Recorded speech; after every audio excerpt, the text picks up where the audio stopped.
What's up, y'all? I'm Paris Fresh. I'm Nikki Renee. And this is technically the African Diaspora Through the 99 and 2000's podcast, but for the purposes of social media. Yeah, and then go ahead and shorten it a little bit. Yes, we'll call it the 99 and 2000's podcast. But yeah, so what is this podcast about, Nikki? So this podcast is about everything black, all black, everything. But on top of that, we're talking about things happening in social media, current events. We're talking about womanhood and feminism and just everything. Yes, child. Everything about everything. And some of y'all gonna get read. It's okay. Story about yourself.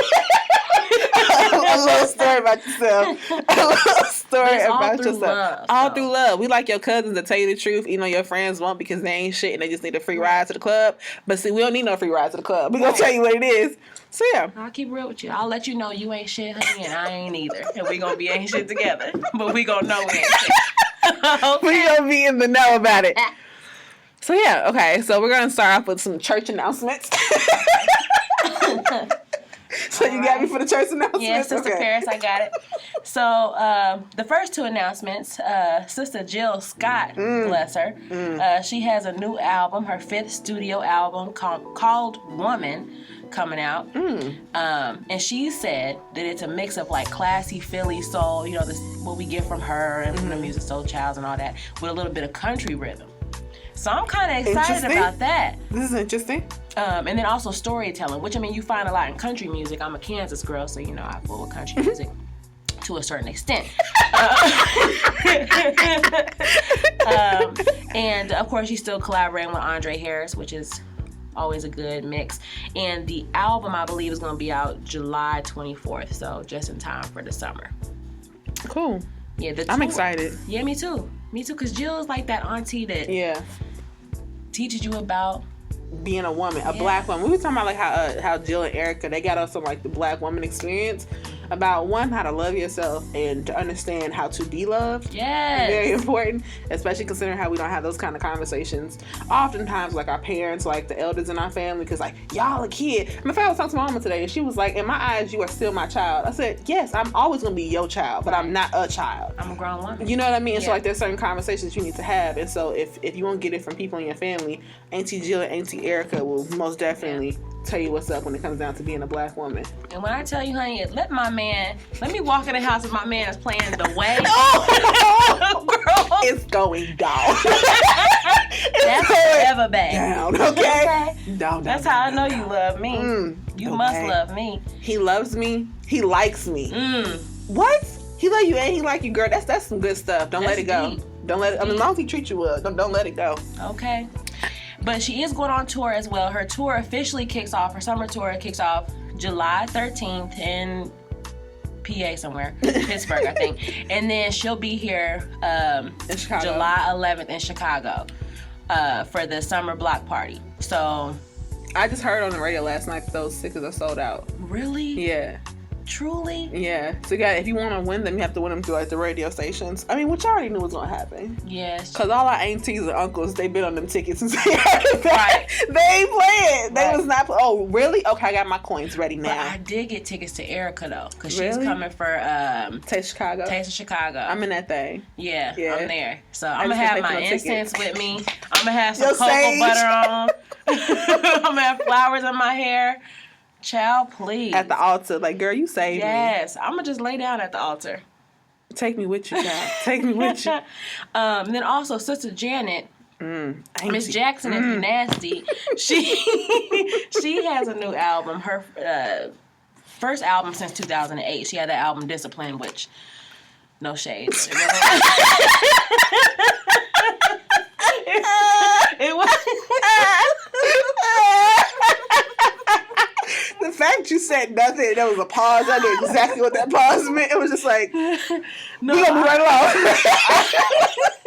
I love Janet because she, you know, she is who she is, but the album just didn't do it for me. Except for that song that she had with Justin Timberlake. Which was? Oh, what is it called? Wait, she had a song with Justin Timberlake in 2008? Yes. After the whole... We need to find the audio, roll the audio, because she had a song in 2008 that was during that time. Really? Yes. Oh my goodness, y'all. I want to find this for y'all. What was it? Janet Jackson. This shows you, I just love Janet as a person. I'm not really into her music like that. I'll never forget, I was a kid, and we didn't have cable. We only had, like, the basic channels. And on WCIU, they were one day playing her entire concert, and all I knew was that it interrupted my normal programming, which I believe was like Girlfriends or some shit. And I was just like, how dare you? And I mean, she was giving me my life, but I wanted to see Tony and Joan in them. And so like, I was just irritated. But I've never been like a huge Janet Jackson fan, like musically. I love Janet. First, Pleasure Principle, that's one of my all-time favorite songs. It took me a little while to finally get into some of that stuff, but I still don't. Musically, it's just, I don't know. I'm just into different things when it comes down to music, but I love her, and she can always serve you a quick dance move. Yes. Actually, I got the album. I got that album, Discipline. I have it in my iTunes. So, Janet, I was fooling with you. I just didn't like the album that much. Damn. Okay, though. It was called Feedback. Yes. You don't remember that song? Mm-mm. You gonna roll it? Go ahead, let me hit something. Go to the middle so we can hear the good stuff.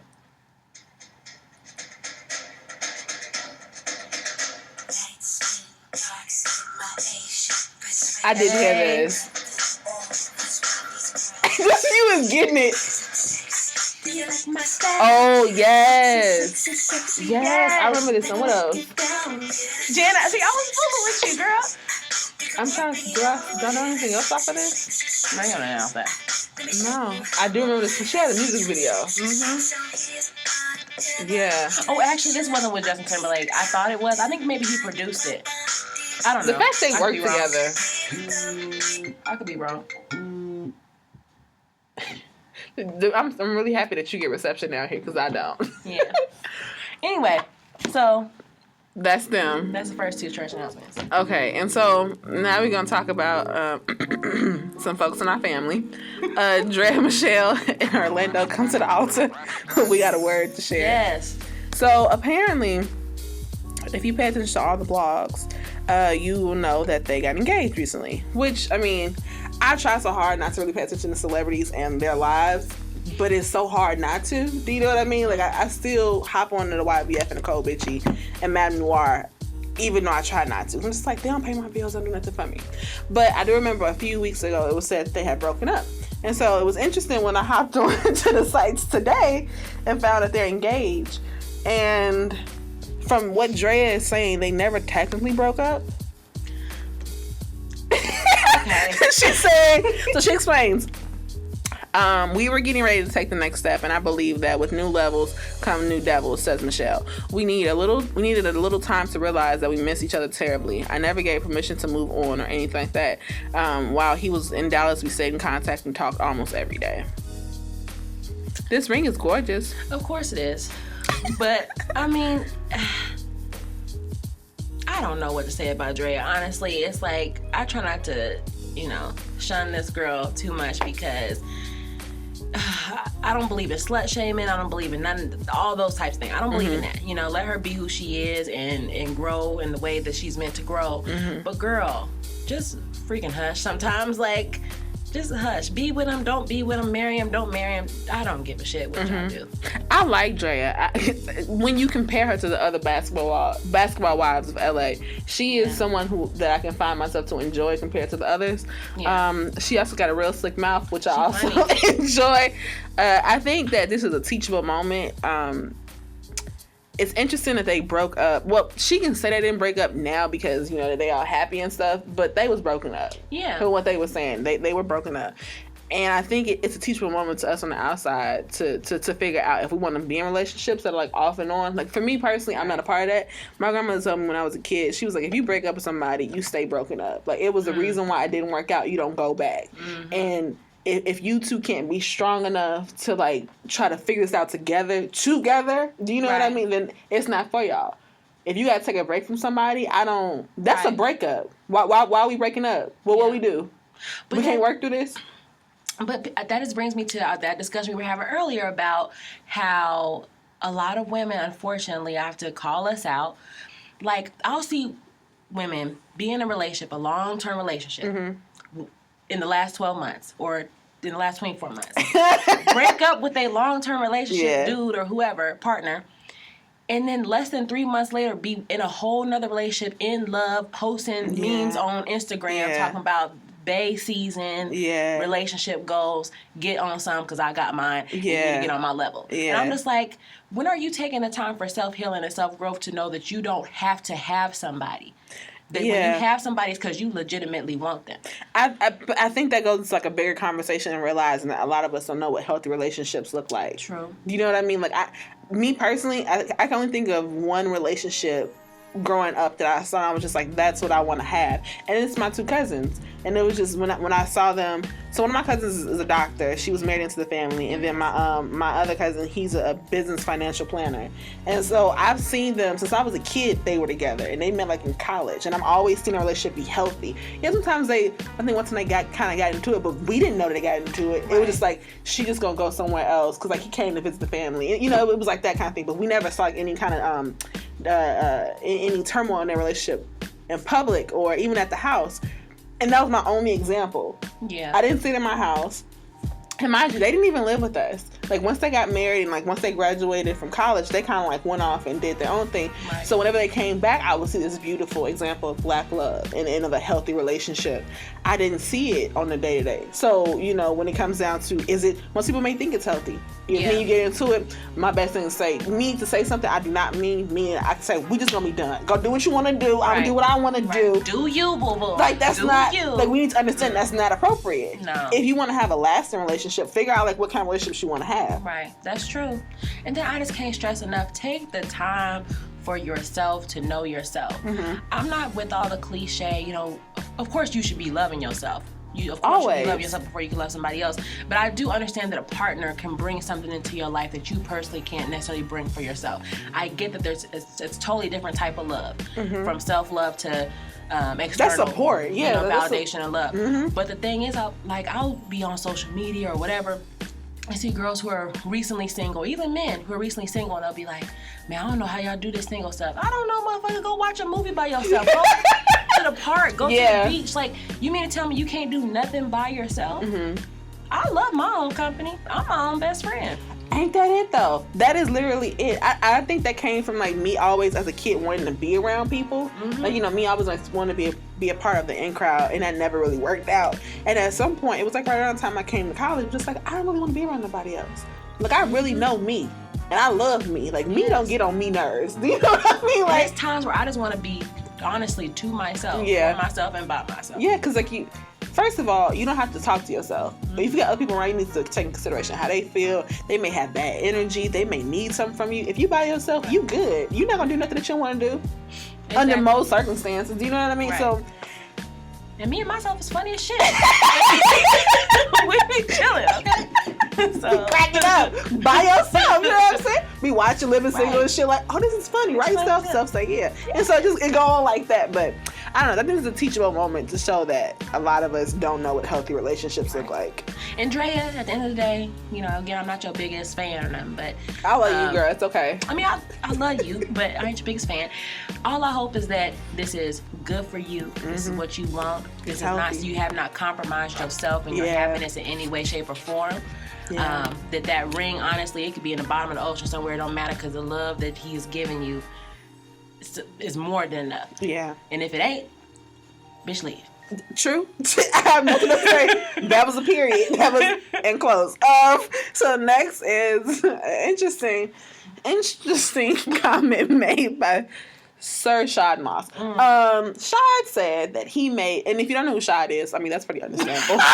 No, I mean, because he doesn't go by that name often. Shad Moss is Bow Wow, Lil Bow Wow. You move so fast across the floor. That Bow Wow. He said that he made Erica Mena. If you do not know who Erica Mena is, she is the Life Entertainment that was on, what was it, Love and Hip Hop? Yeah, New York. Mm-hmm. So, Erica Mena she used to work in the Kardashian store, which is how some people came to know who she was, because she was one of the Dash dolls. And then she was a reality star on Love and Hip Hop New York.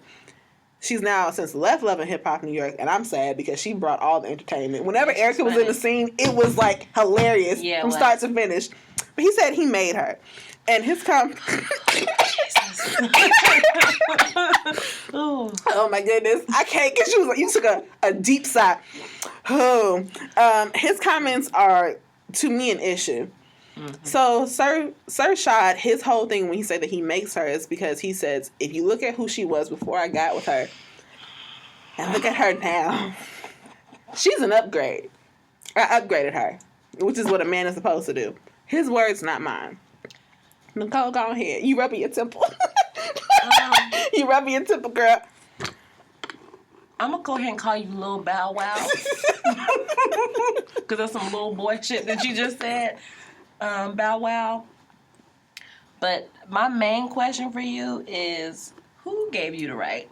That's what I need to know. Who signed off on the right for you to make any kind of comment like that? Bitch, you can't upgrade you. You hear me? You used to be the king of 106, and guess what? 106 ain't even around no more. It left with you. You gone. It's gone. You came, you were hosting it. You used to be the king of it. You used to be having all the videos on it, and now it ain't even a thing no more. Who gives you the right? What do you do, bruh?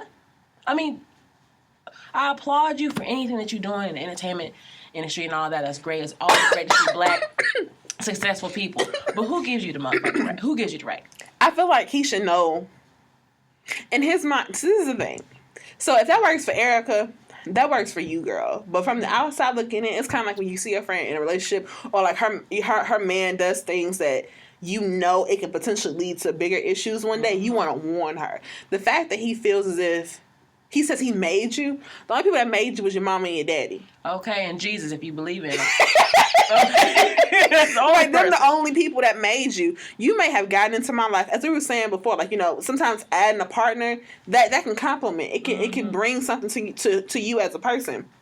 You did not make me. I don't care if you give me all of my coins. If all of my financial support comes from you. Thank you. You don't make me. Do you see what I'm saying? It doesn't matter how much you influence, like, what I wear, what I say, my career choices.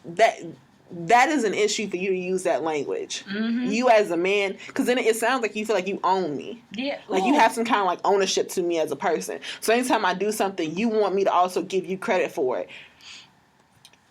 Right. We are individuals. Like, we are in this together. We're in a relationship together, but we are still individuals. So if you can use that language, to me, it's a problem. It is, and I don't fully support everything that happens on these shows, even though, listen, Love and Hip Hop. I'm sorry. I rock with y'all heavy. Jocelyn Hernandez. My bitch, I love you. And Stevie is my boy. But anyway, beyond all that, there's some really negative stuff that happens on those shows. However, I will take my hat off to Erica Mena, because the thing is, she's still out here getting money. Yeah. They're not making no small money off of these shows, especially when you're a major cast member like she was at the time. Mm-hmm. And you can't sit here and tell me, and I could be wrong, I don't know, I'm not in his coin purse, but I'm willing to bet about $5 or so that she was making more money than Bow Wow over the last couple years. This is the thing. I remember not too long ago, Bow Wow was Shad Moss was sitting in front of a judge, telling the judge how broke he was to avoid him potentially paying money, or certain amounts of monies, and child support. So for him to then, a few short years later, say that he's upgrading someone, yes, he is now on CSI, Cyber, whatever. Like, and congratulations to you, bro. You know, you keep them coins coming in. But as far as like you being in a relationship, you should want to protect your woman a little bit better than that. And because it sounds like you're one of those kind of dudes that, like, anytime she does or says something, you would throw in her face what you've done for her. Yeah, I don't like that. We're in a partnership, so I don't know. It's kind of like when Stevie was telling Jocelyn, go back to the strip club. You know, like, to me, it sounds like too similar. Yes, it sounds too similar. You know, I don't like it. And then, you don't view me as your equal. You view me as something like you. It was like, okay, you was less than me, but because I've given you these financial means, or because I've done this, that for you, or I brought you certain circles, I've introduced you to a certain lifestyle, you now somewhat on my level, but I still have ownership and claim to you because this is what I've done. I've introduced you to this. Right. I don't like that language. I don't like it either, especially in a partnership. And then, we could definitely have to expand on this more maybe in a later show, but I 100% believe that a relationship only works when a man loves a woman just a little bit more. I've heard that. You know what I mean? Yeah. And respects her. Maybe this respect isn't the right term, but just he just has a little bit more care for her, because you need to want to protect her from people trying to downplay what she does. You know what I mean? You should be bigging her up about everything that she does, because the world is created to make her feel like she's less than. Yeah. The world's created for her to make less money, for her to not have the availability to as many jobs as you do. You should be trying to uplift her every single thing that she does. That's why Jay-Z gives me life every single time he called Beyonce the greatest entertainer in the world. I'm like, you better rep your baby. Because you're an entertainer too. Yeah. It's easy. He could easily be like, yeah, she's one of the greatest, because I'm Or the also best female. Yeah. He says the greatest. Yeah. The greatest. Yeah. That's beautiful language. Like, words really do mean things, such as what Crystal says. Like, they really do. They're very, very important. And when you were like, a man needs to love a woman more, I've heard, the first time I heard that was from Nene. Nene be giving me my life. Hey, girl. Yes, Nene. Sometimes she an issue, but I'm going to let her have this moment. But, yeah, she was just like, to have a successful relationship, you need to be in a partnership where the man loves you. And this, of course, this is like typical heterosexual relationships. It's different language depending on which, depending on like what specifically your situation is. But she was saying, like, you know, a man should love a woman more. And the only reason I would agree with that is because women, from what I've seen and I've experienced, like with me and my friends, and, you know, just like with me and my sister friends, you know what I'm saying, the folks, the women that I know, typically they have feelings for the men like that are a little more intense than what the men have for them, and it doesn't normally work out the way that they want it to work out. Do you know what I mean? It's like the level of importance placed on a relationship. And so you were saying like respect and this and other. I feel like all that goes under love. Like love is there's not really a definition for love. Like love is a whole bunch of different things. Because you can't love me if you don't respect me. There's no way. And why would you say that? That's disrespectful. It's embarrassing. Like, you took away the value that I had, potentially, depending on like what her self-esteem is like. You took away the value that I have in myself. You discredit my parents, because Jesus, your mama, and your daddy. Okay. Them the only ones. The only ones that have proper ownership. Do you see what I'm saying? Like, yes. I don't know. And you're still not guaranteed to be here in a few years. That's another thing that I have an issue with. Yeah, but sticky. At the end of the day, who gives you the right? As soon as you can find out who gave you the right, let me know. Send me a memo. Until then, shut your ass up. Okay. Those are our announcements for the day. You want to get into this Northwest? Oh, yeah. Wait a minute. Wait a minute. Okay. So, Vogue said that basically Northwest, hey North girl, you cute, said that Northwest is is a natural hair inspiration. And the reason I hold issue with that is because North is only 2 years old.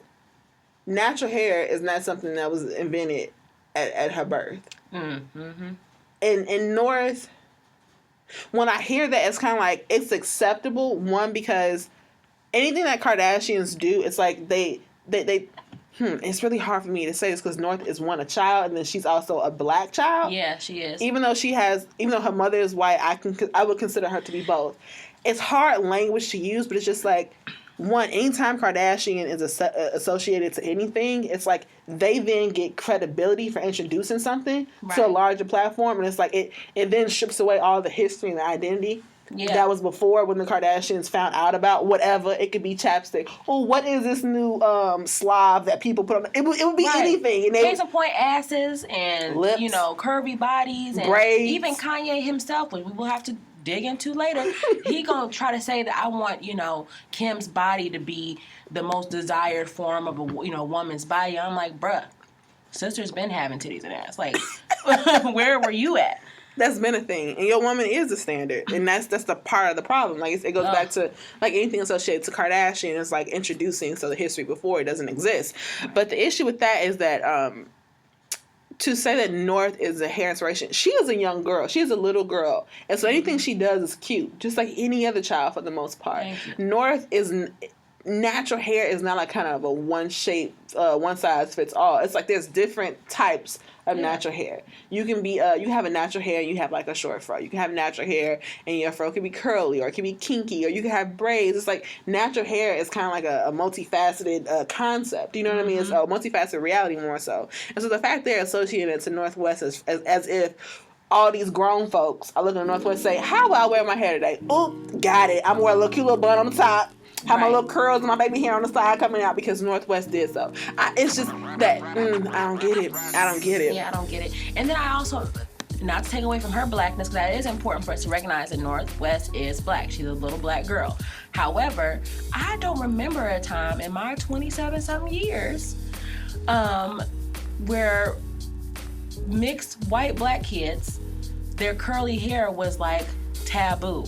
I don't remember having loose coils being taboo. Yeah, it used to be cool because it's always acceptable because it's like. Cause nappy though. Yeah. Nappy ain't cool. Anything like that fully signifies or it represents something that's like African, just all African.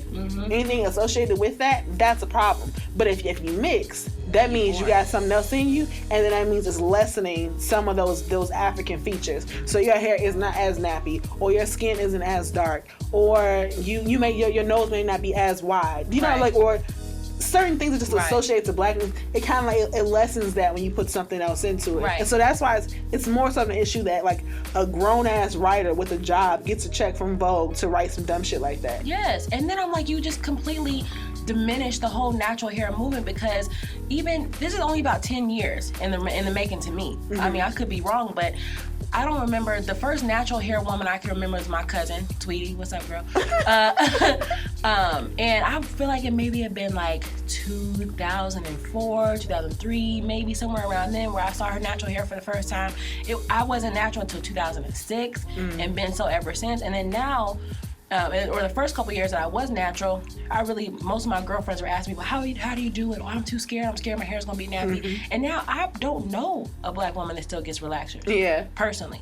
It's kind of like the natural hair movement, it became more than just, oh, my hair fell out. It was more of a, whoa, do I really need to put these chemicals in my body? Or I like the versatility that my hair has when it's in its natural state. Because then, I can get a hot comb through it and it can be straight. I can also braid it. My ends aren't as tragic as they were when I was putting chemicals in it. Or like my hair isn't as thin. Or I can just do more. It's like a freedom thing. Like where I no longer have to do this just because. Right, and we just embraced it. We embraced our natural hair and all of its different textures. And I don't know about y'all, but I got about 25 different textures in my hair.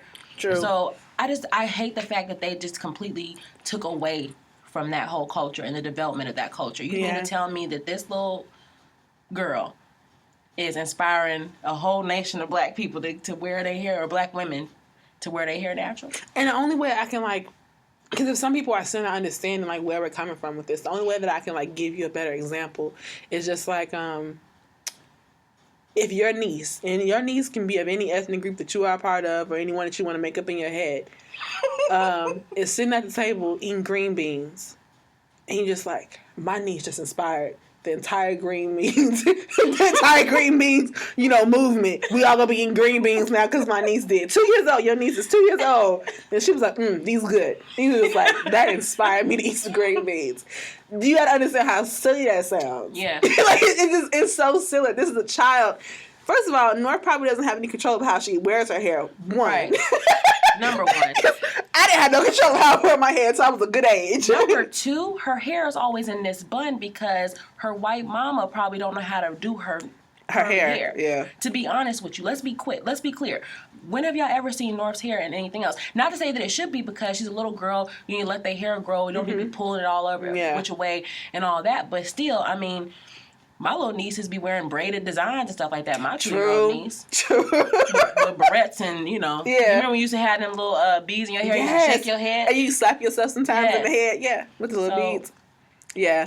And then, okay, so I pulled a tweet up from Black Twitter. Janessa, @_Janessa says, wait a second, how the hell is Northwest inspiring natural hair girls over Blue Ivy?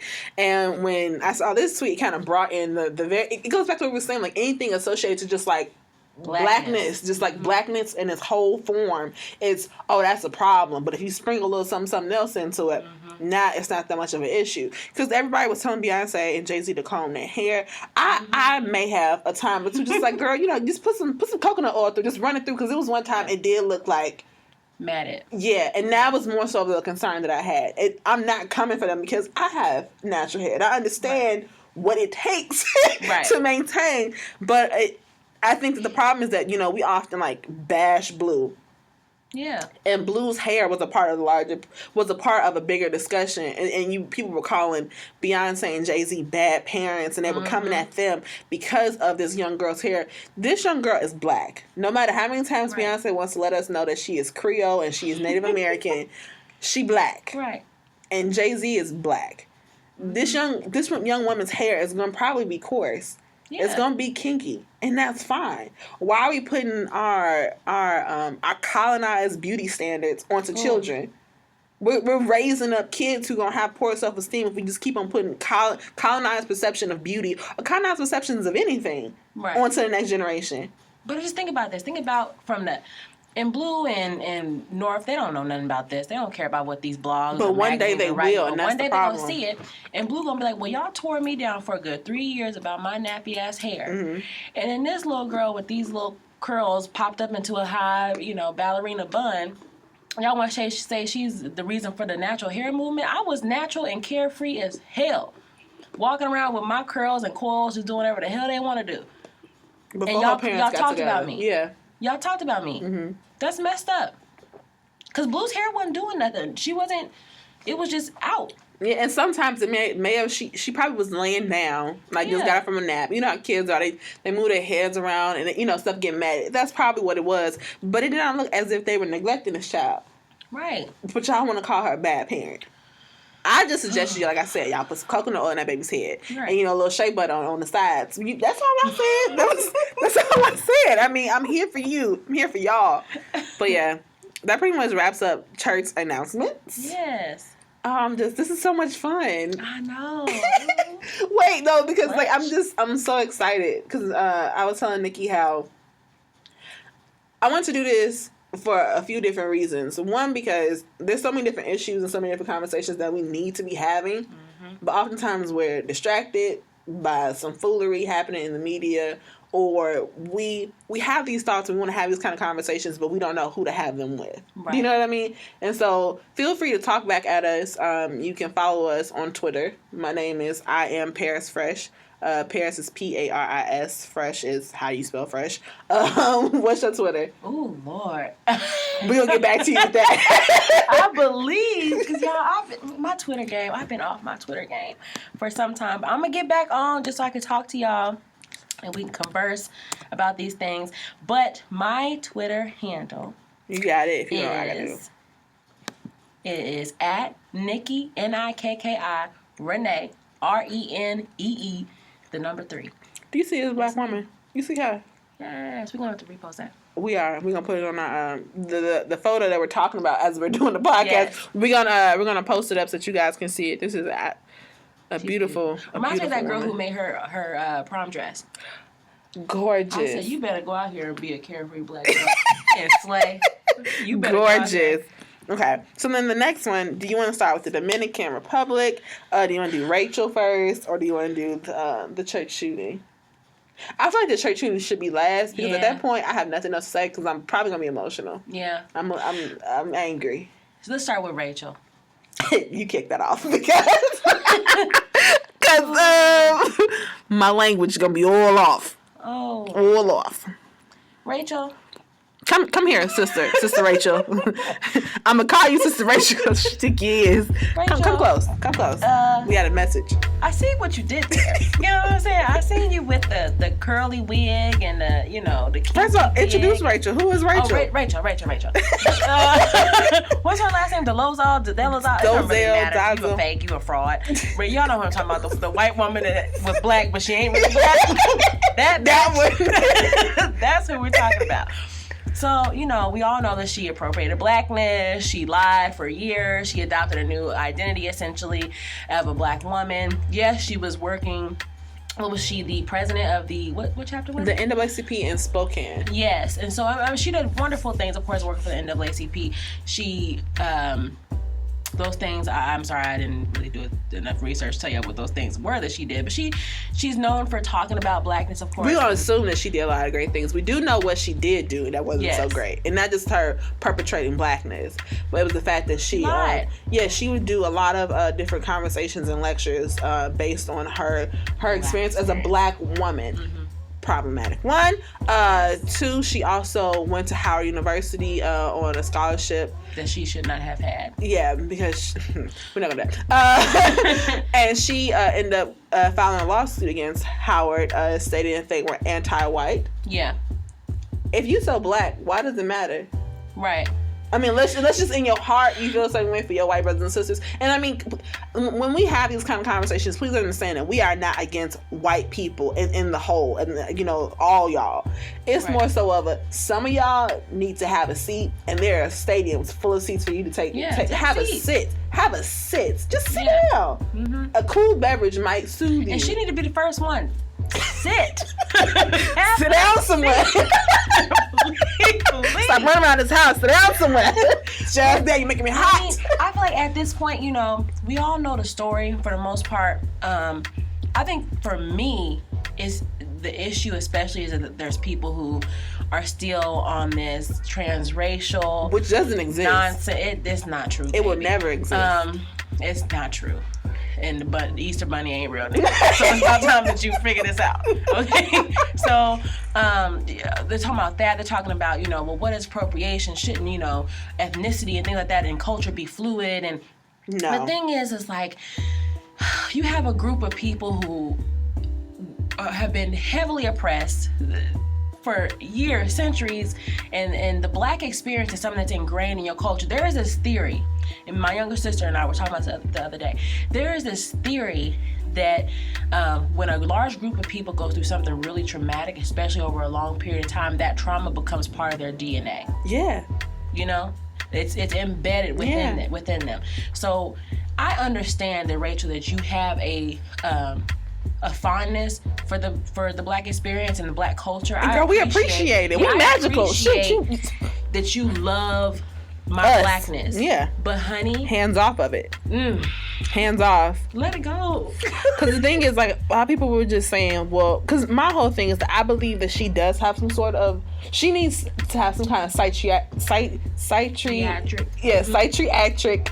You know what we trying to say. She's not coming up, but she needs help. She needs evaluation. She needs some kind of help. She needs a psychiatric.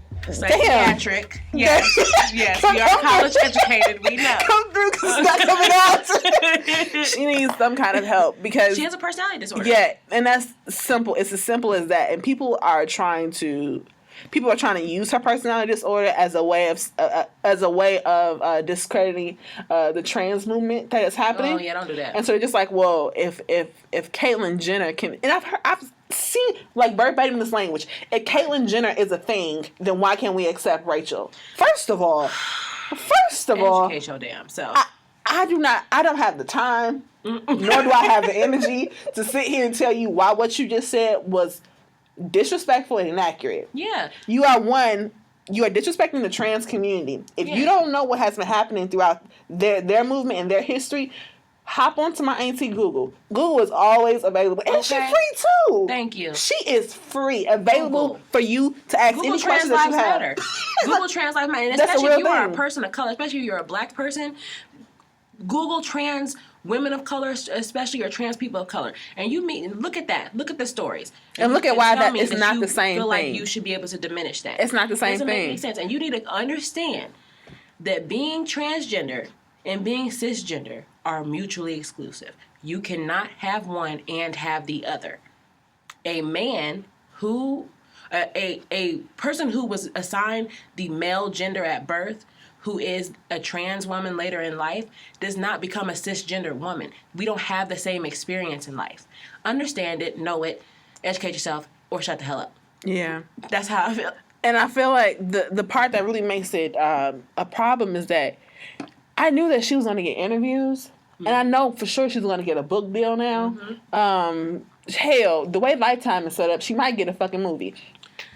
The issue is that people are not pressing her to get to the root of it. They're just asking her questions because she's a sensation and she gets them views. Yeah. And yes, everybody has a space to defend themselves and to basically, you know, speak on whatever they feel that they need to speak on, especially like this is her claim to fame right now. Right. But it needs to be looked at in the scope of like, do you understand why people have a problem? You are a white person appropriating black culture because you like it so much. Yeah. I don't care how many Black history books you've read. I don't care if you saw Malcolm X, the movie, and was just like, damn, Malcolm, my nigga.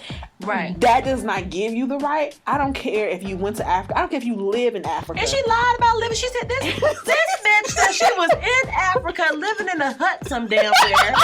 Like, you're just gonna appropriate. I'm black as hell and I ain't never been to Africa. What do you mean? And so she took stereotypes. She took even like, racial biases. Yeah. Even because she made up stories about hate crimes. So you had to conjure up all these racial biases and stuff and say that, oh, people are doing this stuff to you.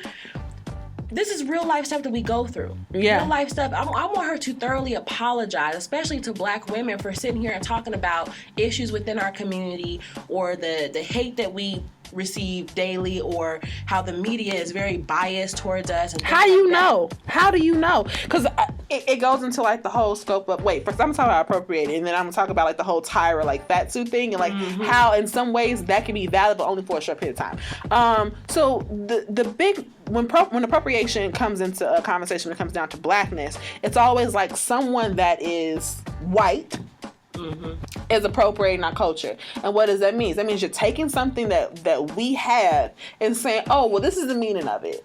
This is how I see it. And so for this woman to get on any platform at any given time and say, oh, I don't like the term African American, but I do identify as black. Girl. That is appropriation. That's the definition of it. I wish there was we gonna talk to Webster, and we gonna say put her face and her remark right next to it. Her remark should be the example. You know how you see like the word in dictionary and give you an example of how it's used in context. That is it. That is it. It is. Never on any given day can I walk into any establishment and say, you know what, I'm white, and here you are. I'm transracial. What is wrong with you? And then my thing is, here you are. We were talking about this earlier. Here you are wanting to have some insight and input as a white woman, because Rachel, you white. Girl, you white. I'm done playing games with you. You white as hell. So here you are trying to have input into our language. Understand that black culture, American black culture, is really, really new. It's really new. You stripped everything away from us in the past, and we're constantly developing our culture. We're constantly developing our language. You don't have any input on our language. You worried about the wrong thing. Worried about trying to be black, and worried about why you benefit from white privilege and how you can stop benefiting from white privilege. Yeah. And your peers can stop benefiting from white privilege. You appropriating my blackness did not stop white privilege. Because you're going to tell me like that. I hate that. And like I said to the white listeners who are listening, it's not that we are against you all as a people. It's just more so as sometimes when certain things are being said, it's just like I really wish that you guys would be able to understand like what it means and how it feels. So I was I took a documentary course this past semester, and I was the only black student, and my teacher said some shit a few times, and he would look to me as if I would co-sign for all the black folks all across the world, because I am the queen of blackness apparently. He was like, black people are racist, right? And he looked at me. That was one time, and he looked at me, and I was just like, no. Like, you know, that went back to my business. Right. And then I did a documentary called Conversations of Color, and the first one was on black women. And he was saying some stuff. He was just like, well, what exactly? He said, how do you perceive racism? And he was like, a lot of black people seem to want to be separate from us. And I'm just like, shit, I know I do. I mean, I feel a lot more comfortable. I feel a lot more comfortable and a lot more appreciated when I'm around fellow black people. And I feel like it goes back to like, if we have common pain, like we can share the same kind of jokes. We can have the same kind of language. I don't have to censor myself around you. But when I'm around other people who are not part of my ethnic group, it's more of a, I need to make sure, because they do think that in most settings that I am the queen of blackness. Anytime I go somewhere, I'm the only black person. I speak for all of us. So what I do is okay for them to do, and for them to say, this is how black people act.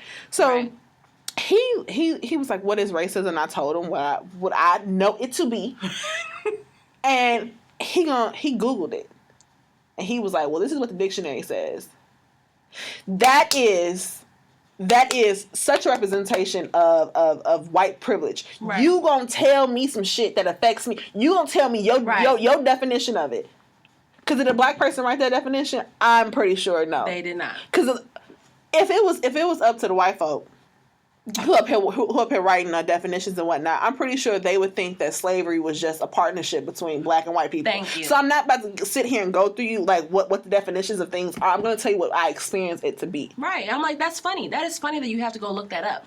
Because I don't have to look it up. Yeah, like I know what it is from my personal experience. And so for this white woman to get up on any platform and say, I'm not African American, I consider myself to be black, and then to defend it, and then to be so bold and not even try to apologize. Yeah. And what's more upsetting is I've seen so many black people say, well, she's done lots of things for our community. She's done more than some of us have done. Bitch, where? Bitch,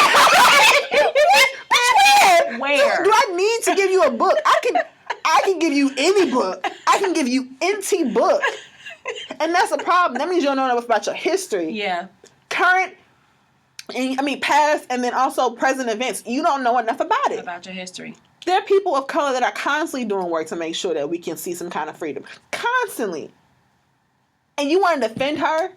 That's great. I wish you would defend some of these black women. Okay.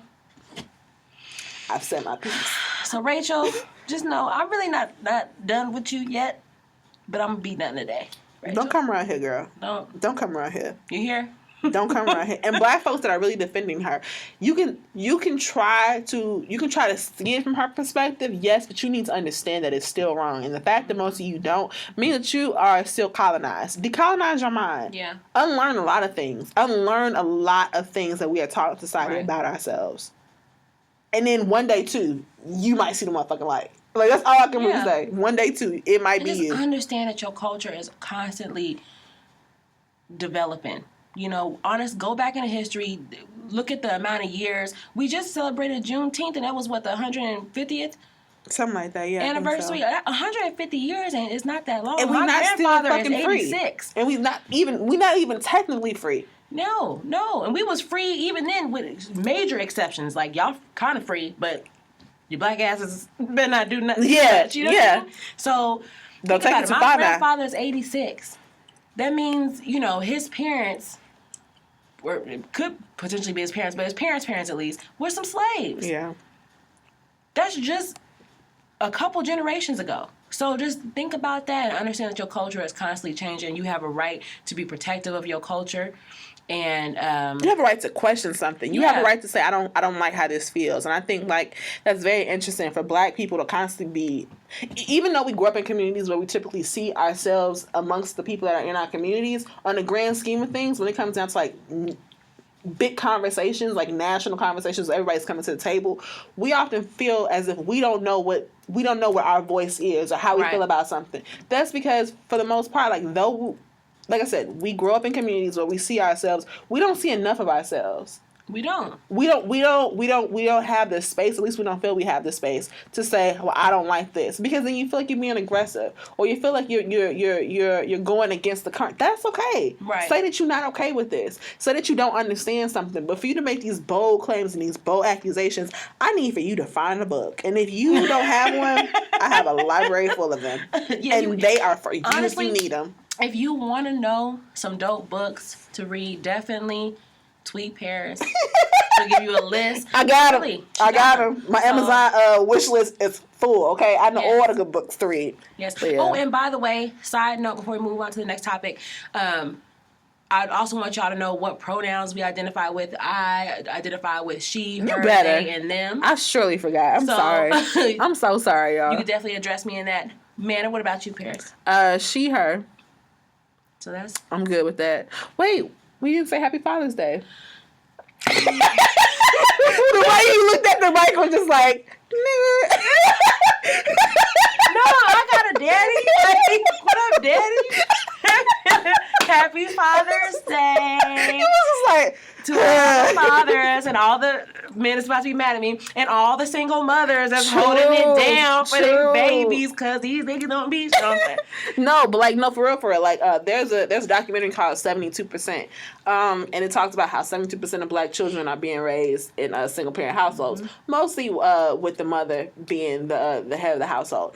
And I know every year around this time, 3 years. I mean, not 3 years, 3 days before Father's Day, and then it's always a day after. People are just still angry about it. Like, single, like Mother's Day, that's for the moms, and if you're a single mother, my bad, but that's your day to celebrate. Like, don't take away from. I ain't taking away shit, because if you only spend one day to recognize the people that have, first of all, gave your ass life. Okay. 2 people came together, did their thing, and then one of them pushed you out, and now you're here. So if you only take one day out of the year to recognize them, you a shitty child. Shame on you. But like, I don't find anything wrong with that, because if I want to tell my mama happy Mother's Day, happy Father's Day on Father's Day, I'ma do so. My mama was both. You know what I mean? Like when it came down to who was gonna take parents to school, who's gonna get parents some clothes, when it came down to getting my books, my hair, I didn't have a father around. Right. Granted, my grandfathers are like my dad's. Like, I may have like an uncle or a cousin or something, but my mother was both. Mm-hmm. And I do feel like it's unfortunate that a lot of kids have to grow up in those kind of situations. But like in my neighborhood, I didn't see fathers around. Yeah. So happy Father's Day, Ma. I already told you on the phone, girl, but I wish somebody would comfort me. Like, that's not everybody shares that luxury of growing up with both parents. Like, how dare you with your privilege? Right. There's privilege on different levels. Like with your privilege, tell someone not to recognize their parent. Like, you don't know what that parent went through. Mm-hmm. I remember this time she couldn't afford to feed herself, but she would feed us. Yeah. You damn right. Every day of the year is Happy Mother's and Father's Day. It's interchangeable. So when I decide to change it, I will. And my mama even told me today that there were men and women texting her saying Happy Father's Day. It's so why we decide we want to get on social media and shame people for telling their parents, their mothers Happy Father's Day, or even if it was Mother's Day. If someone wants to thank their father for Happy Mother's Day, there's nothing wrong with that. There's nothing wrong. Every day should be a celebration of your parent. And the thing is, I don't even know if we got time to go into this topic, but I have two things. First of all, since it is Father's Day, I do want to talk to my brothers a little bit, because y'all really got to understand that the responsibility of being a parent. I'm not even a parent, but I see parents. My best friends are parents. My sister is a parent. And y'all have to understand that being a parent is so much more than seeing your kid on the weekends, than taking them out to eat, or I'm about to go pick them up from baby mom's house. My thing is this. I wouldn't have a baby daddy, if you will, where you come to my house, you pick up my child, and you don't even have your own diaper bag and car seat. Yeah. You're not a father. Understand that being a parent is about sacrifice. Mm-hmm. I hear so many people talk about how, I'm doing this for my kids. I'm a rapper. I'm doing this for my kids. You supposed to, motherfucker. Like, but my thing is, what are you doing for your kids? Because if you're in the club every weekend and if being in the club is not bringing you a check home, then you're not doing it for your kids. You're doing it for you, because you still want to be young and dumb. And then when you hit 40, finally, you want to be a parent. When this child is grown, be a parent. That's such an interesting part of a conversation, because it's like I said, 72% of African American children are being raised in single parent homes. Majority of those homes are being headed by women. Mm-hmm. So you being a part-time father, you coming on the weekends. Why is it that I have to, or every other weekend? Right. Every night have to be in by midnight. You out here on Snapchat, Instagram, on Facebook talking about some meet me at the club. Ladies get in free before 11. Like, why is that your life? Right. We are both parents, so it's very. I'm very appreciative that you just said it's not making statuses. I hate that. I know some people that I never see their child around, but I always see photos of it. So whenever a baby do come around, whenever they decide to pick up their child, they want to take a photo so the world can know they're a good parent. Yeah. It's not that. Like, your child needs to learn from you. Yeah. Your child needs to know what it's like. So first of all, to see good examples of men and also women. Your child also needs to understand society. Your child needs to understand their culture. There's so many things your child needs to get from you as a parent. Mm-hmm. That I feel like a lot of people, they're just like, well, I got it, but I got some other shit to do. You're gonna figure it out on your own. And like I was saying, there's sacrifices that come with it. So I grew up in a 2-parent home, very privileged to have done so. Military family, got to travel the world. And, when I hear people say, oh, I'm doing this for my kids, I'm a rapper for my kids, I'm a singer for my kids. No, you're not. And all this. I'm like, well, when my daddy did something for his kids and he had to be away from his kids for a year or two at a time, he was off in Desert Storm or in Afghanistan or in Iraq. You know what I'm saying? Like, he went to Egypt for a year so that we wouldn't have to move to some crappy base they was trying to get us to move to or something like that. We wanted to stay closer to our family, in the States. Mm-hmm. That's a sacrifice. My daddy wasn't kicking it. I'm sure he kicked it a little bit, but he wasn't kicking it. He was damn near about to lose his life somewhere. That's a sacrifice. So you not getting paid any money to be in the club, but you supposedly a superstar or whatever, and you doing this for your kids. You're not doing it for your kids. You're doing it for you. Yeah. And you're doing it for Instagram likes. Yeah. Stop it.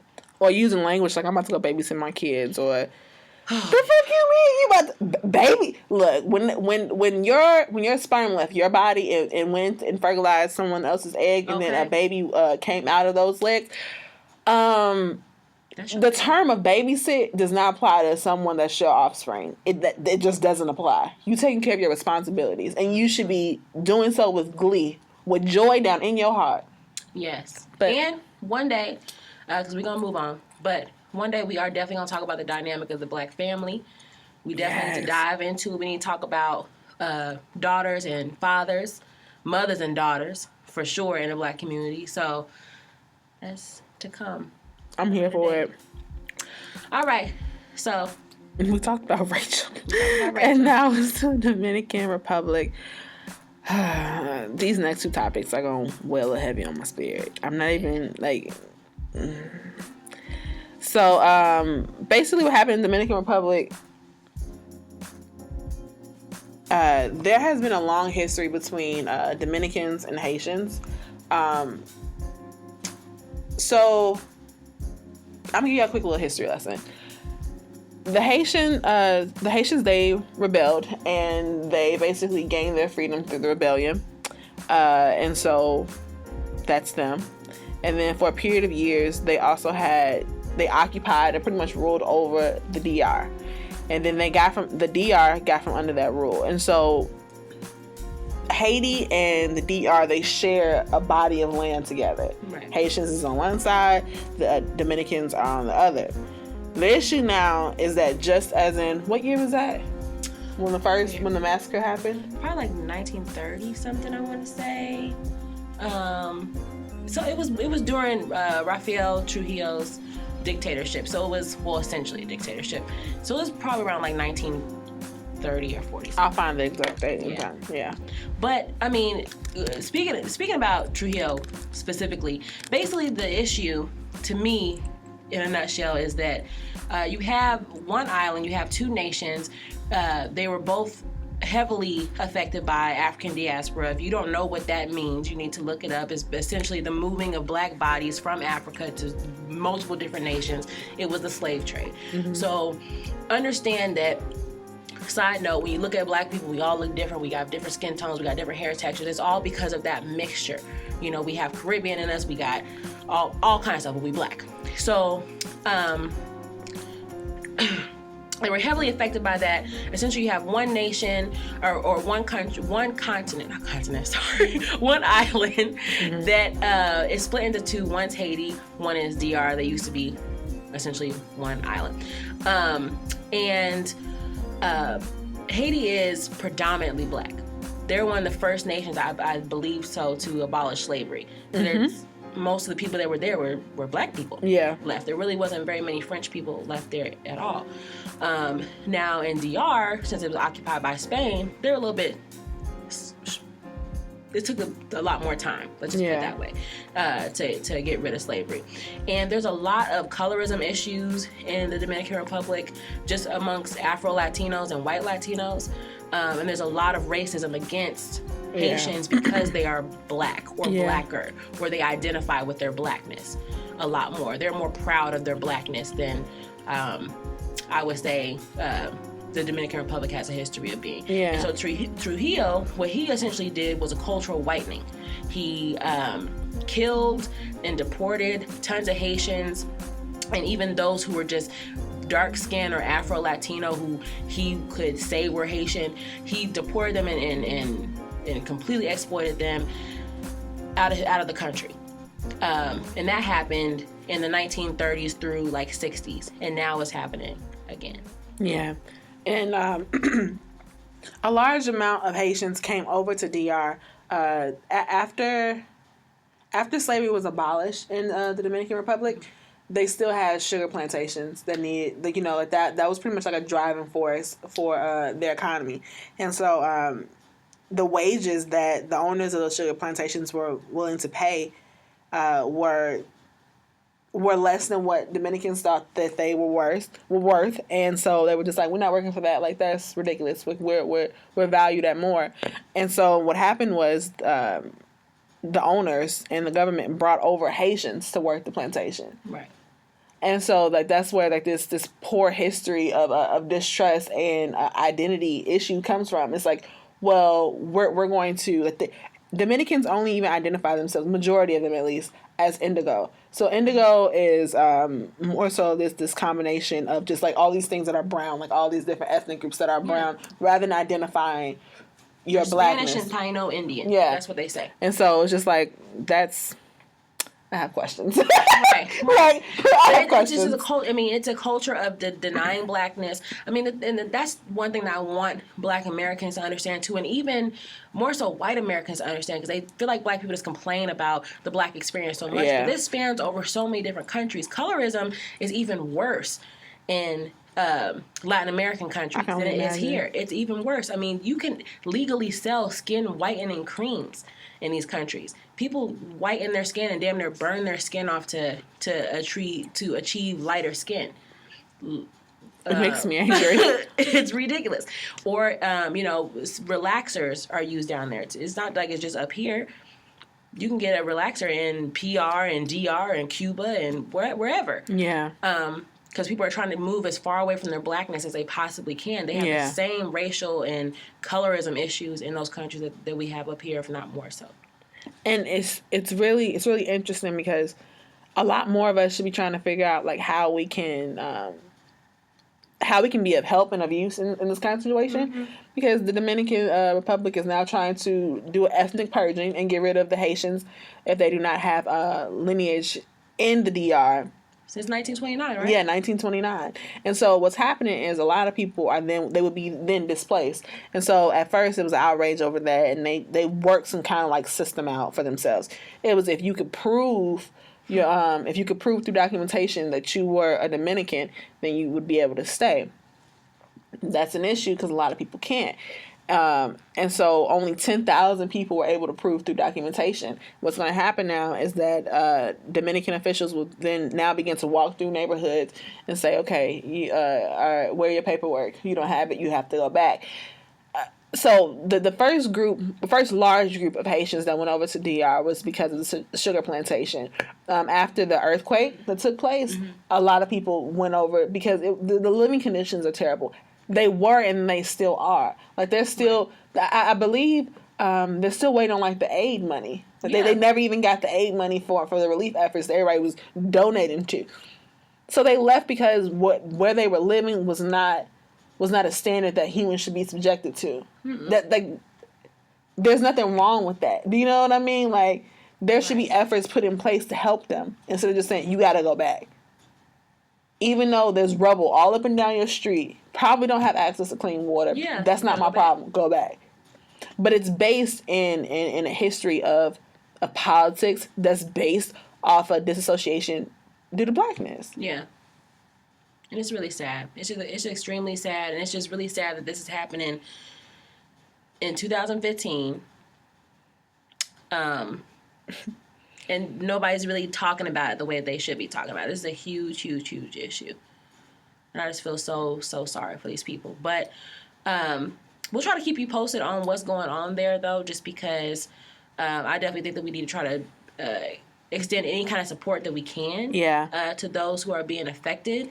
And then also just really question these politics because, I'm sorry, walking through neighborhoods and snatching people up sounds like the freaking Holocaust to me. Yeah, like, it's kind of like if you can't prove yourself, okay, we're going to take you back over. Like, because we can't give you a Star of David using your papers. So if you don't got them, you going. And I mean, that don't sound right. That might sound a little insensitive, but it really does sound like that to me. And you got to understand that the oppression and genocide of Black people has happened and continue to happen for hundreds of years. So. Yeah. So, I mean, if you guys, we're going to be sending updates about this, so any of the issues that we're talking about, as well as just like current events that happen between each podcast episode. So if you want to follow us on Twitter to stay updated, Our hashtag is @99, so those are numbers, 2 9s, and the 2000s. Of course, there's no apostrophe, and then there's an underscore. So @99 and the 2000s underscore. So our last topic is about the AME shooting. I don't as we talk about this, I'm going to have a really hard time, one, figuring out proper language, because I don't want to consider the 9 people that lost their lives to be victims. Right. That's not, they deserve better. Do you know what I mean? So, like, I don't know the right language. So I might continue to say the 9 people that lost their lives. And it might be long, and it might be too much for you guys to continuously hear, but I don't want to consider them to be as victims, because them being victims is like all their power is taken, and they never have an opportunity to get their power back or their identity back. Right. So that's an issue I do have. And I refuse to say the man's name, the man who took their lives. So their murderer, he would just be known as their murderer, because I refuse out of my mouth to give him any kind of recognition. Yeah. Bitch, what? Like, I wish I would. Like, so... Do you want to talk about this? Because I don't know. I mean, I personally don't want to get into the full story. I feel like we all know what happened. We all know. So that's okay. Good, because I don't. Because I'll break down and cry here, and I can't go out. I don't know. That's not a good way to end the first podcast. But one thing I definitely want to talk about is his manifesto. We'll definitely dive into that. But what I need people to understand, number one, I saw a comment from someone I went to high school. He is a white person and raised in Kansas. He said something along the lines of, wow, we can't even pray in church anymore. Mm-hmm. What is the world coming to? Something like that. Mm-hmm. And I almost said, do you not understand that black churches have been getting burned down and shut up? This ain't the first one. What do you mean? Like, our places of worship have always been a place we had to protect. Yeah. Because people would burn crosses in front of them and light them on fire and send dogs running through. Like, this is nothing new. Understand, when you hear about these issues, and the reason why a lot of white people that I've ran into are feeling like, okay, this is a tragedy, but it's not a black thing. Could have happened to anyone. Of course, he was racist. Of course, he was racist, but he was just one racist. But my thing is, this is. Again, when I was talking about how our pain is ingrained in us, there's something in me that felt like this was 55 or something. Like, I felt like this was back in the day, and I'm not safe in my church. But that's the only place I want to be, because if I'm going to go out with my God. Yeah. You know? You got to understand this is not the first time, and it's not the last time. And I think that's very interesting that most people don't know that. And I think that because of Twitter specifically, I have my Snapchat, I have my Instagram, I have my Facebook, but Twitter, I really love Twitter because Black Twitter exists. Oh, Tumblr is dope too, because it's really a toss up between Black Twitter and Black Tumblr. Like, I both go up for both of them, right? Yeah. The reason why this is such a big deal is because we now have access to the information. We always had access to it, but a lot of us didn't know where to look. We didn't know that this was a thing. Right. So most folks don't know that churches was being bombed, and churches, there were informants placed in churches, and then there was, people don't know the history of churches being a part of, like, black trauma. Right. Not on any doing of the people the leaders of the church.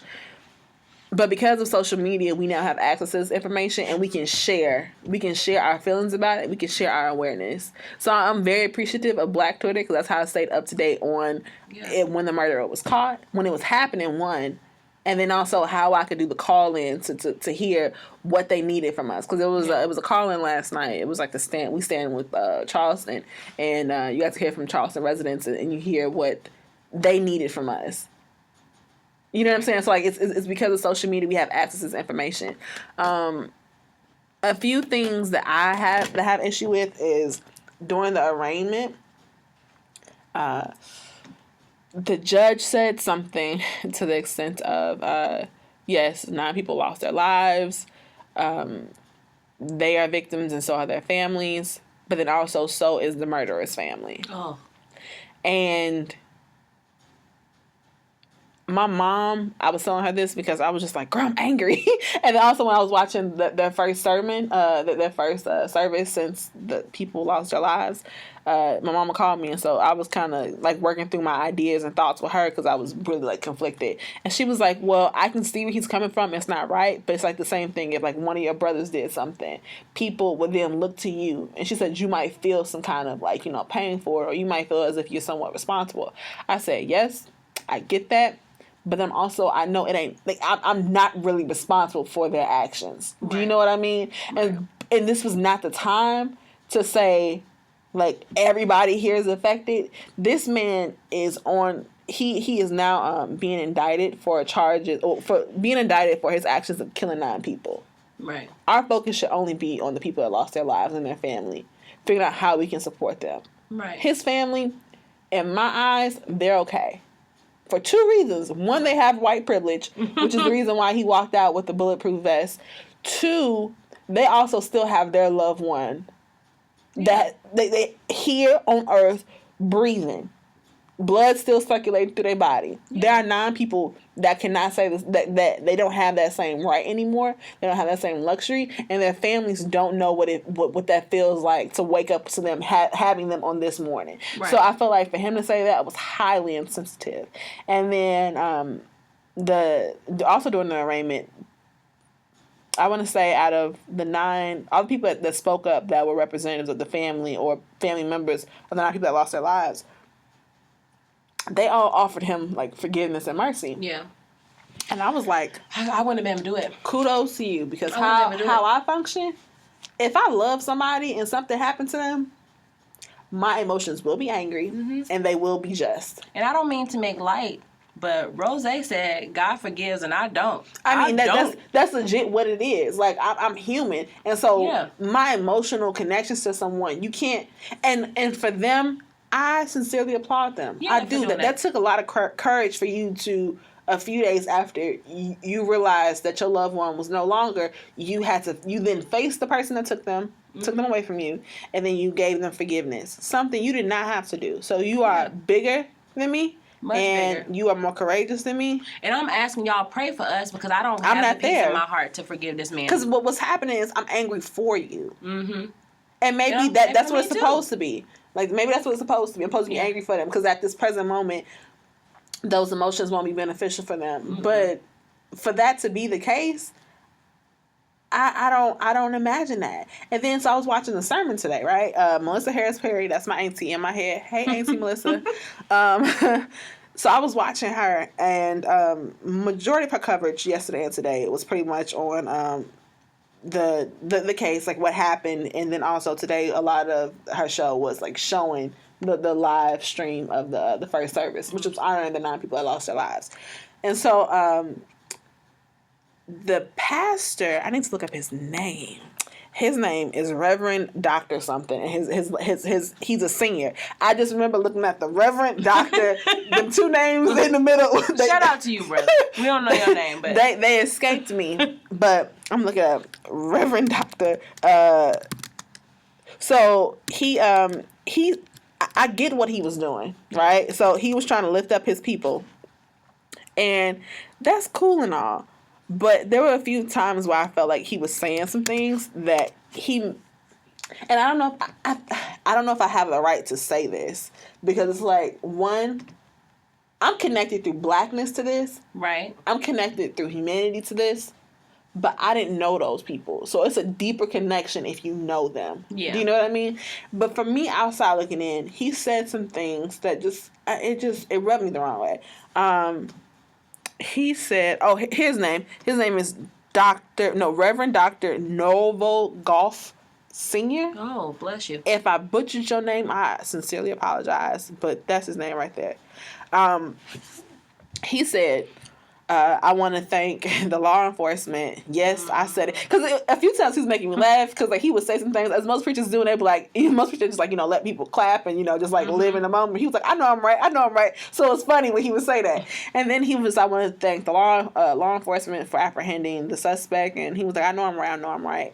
And I understood why he was saying that, because the current issues, with Blackness and associated to police officers is that there's a distrust. Yeah. So I get why he said that. He is thankful that someone apprehended the murderer that took away people in his congregation, as well as probably his friends. Do you know what I mean? I get that. But then he was just like, respect gets respect. People thought we was gonna riot, and so for him to put those three sentences together, I found that to be a jab. And that wasn't the first time I saw that in relation to like what happened in Charleston. I kept on seeing photos of like, oh, this is how Charleston stands together, and this is how Baltimore, this is how Ferguson stands together. Right. You can't tell like that. No. Don't do that. No. Like I don't know other way to say just no. That's not. First of all, it was different. There were two different situations, and I mean related to the same issues, but don't do that. You can't put down somebody else and their feelings and their experience to uplift you. And I understood like majority of his sermon was to like rebuild the pride and rebuild the spirit of Mother Emanuel AME Church. And I get that. But I don't know. It rubbed me the wrong way. So I saw D-Ray on Twitter saying like respectability politics was there. It was slight, but it was there. Mm-hmm. And then he also said something towards the end, and he was just talking about like when he wakes up in the morning, why he thanks God, and he says he normally tries to start with 5 things, and sometimes he go to 10 because just God is just so good. And he like 1 through 4 was he woke me up this morning. And then 5 was he woke me up this morning and he got me on my way. And so when I heard that, I was just like, I looked around my living room, was just like, am I the only person that heard that? Nobody else heard. And everybody in the audience was clapping. And I get why they were clapping because yes. Just thank you for waking me up this morning. Thank you. But there are 9 groups of people that their family members, their loved ones don't have that luxury. So it was just like a few times his language was off. Yeah. And language is really, really, really, really important. Yeah. In those types of situations, in every situation. But still, you don't want to take away from the fact that, you know, these people who lost their lives were God-fearing people who loved, you know, their Lord, who don't get to wake up tomorrow. And it's not because of their doing or anything like that. And even their loved ones who still have to live on this earth, they get to wake up this morning, but they get to wake up to turmoil and pain. Yeah. And so you just got to watch what you say. And I was going to dive into this manifesto. I don't even know if I honestly want to. I don't really even want to give too much light to this man. But I think we need to just be sure to understand that a lot of these things aren't adding up, but they're adding up to make it seem as though this man certainly is not working alone, or he's working for a larger agenda. Oh yeah, I have that. And I don't want to make it seem like conspiracy theory and stuff like that, but you got to understand that he questioned something about race and his own white privilege and things like that. He questioned these things, and he went out and sought out these answers. And there's organizations, large organizations, with members in those organizations being political leaders in our country, being spiritual leaders in our country, people who are part of these organizations that are completely anti-black, completely anti-everything that's not white or Anglo-Saxon white. So he went out and found this information, and it gave him the means, some kind of way, to go out and commit this heinous act of violence. Yeah. We need to be focused on that there is some literature out here, and there's groups out here that are strong enough to put this type of stuff in motion. That's scary. Oh, I don't know. And it's the fact that, he shot a 5-year-old. The 5-year-old, I'm so happy, she was quick on her feet, and she pretended to be dead so that she would be okay. Yeah. So even though there are 9 people who lost their lives, there are 3 survivors, and I find it to be quite disgusting. But I saw on Facebook, and I thought this was worth mentioning. Pay attention, people. Please don't allow the media nor the government to lie to us and try to disguise what really happened here. Please pay attention to the facts. Fact 1: Reverend South Carolina Senator Clementa Pinckney, his life was taken, was a leading activist and community leader pushing and demanding that cops in Charleston, South Carolina, be forced to wear body cameras after the shooting of Walter Scott, which happened in the same city. Fact 2: the shooter was given a gun days after the shooting of Walter Scott. Fact 3. The shooter's first request when walking in the church was, "Where is the minister? I want to meet the minister." Fact 4. The shooter lived 110 miles away from the church. If it was a hate crime against black people, then why didn't he just shoot up any other black church? You can't randomly pick a church 110 miles away from your residence. Fact 5. He didn't even kill everyone in the church, but reloaded his gun 5 times. What person that commits a hate crime spares people's lives? If you hate all black people, why not kill them all? He actually told people, "I want witnesses." And I was on Nicole Bitchie, and the youngest person who lost their life, I'm sorry if I don't get his name correct, is Tywanza Sanders. He was 26 years old. He actually took a Snapchat of the man who took his life.